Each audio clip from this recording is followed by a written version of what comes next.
Hey, and welcome to another edition of To Quota and Beyond. In today's video, I'm going to try something a little bit different. Rather than just focusing on one tool, I'm going to provide around 12, 13 different tips to help you increase the appointment show-up rate for when you're booking meetings either for yourself or for your account executive.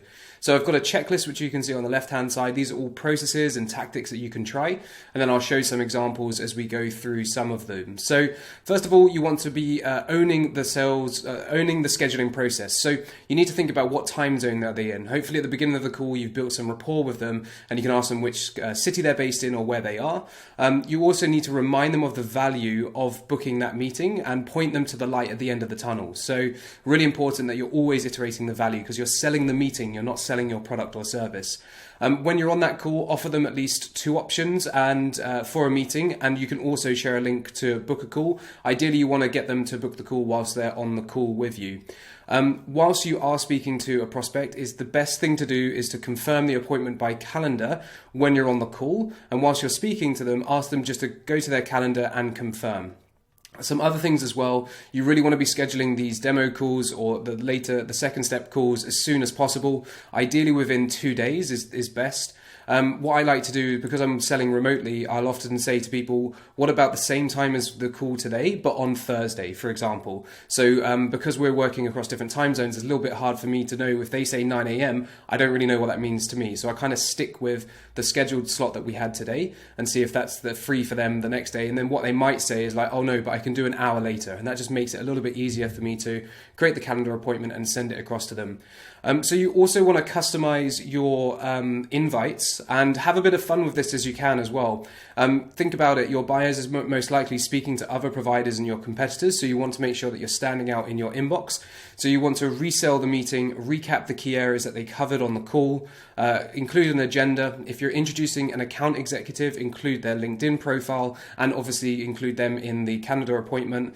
Ask them if there's any questions and provide your contact details. So here's an example of how you can do that. So here you can see that we've got building brand awareness on podcasts with Jacob and Mark.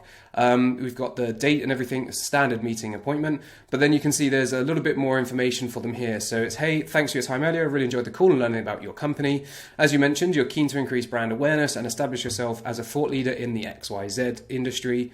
Jakob, and then I've provided a LinkedIn link to his profile. We'll be able to walk you through how you can achieve this and share some of the results our customers have had from working with us. Here's the agenda for the call, and if you have any questions before the call, just let me or Jakob know. Until then, stay awesome.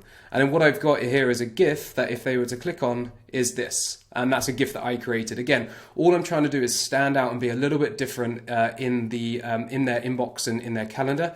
When, like I said, they're likely evaluating other vendors, so you want them to be more likely to want to work with you because you offer something a little bit different.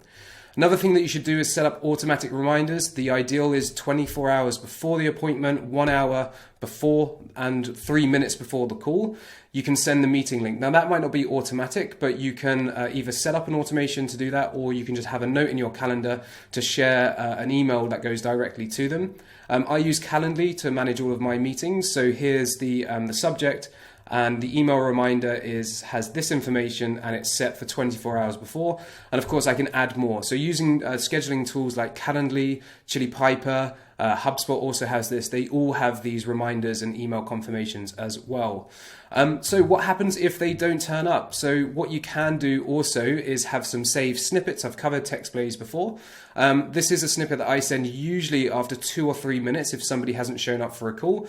And it's just, hi, first name. I'm on this Zoom link, so I paste in the Zoom link. Hope to see you soon. Oftentimes people might have just forgotten or they're stuck on another call. And I've had a number of people turn up to the call after receiving this and saying, so sorry, lost track of time. And then we were able to have the sales call.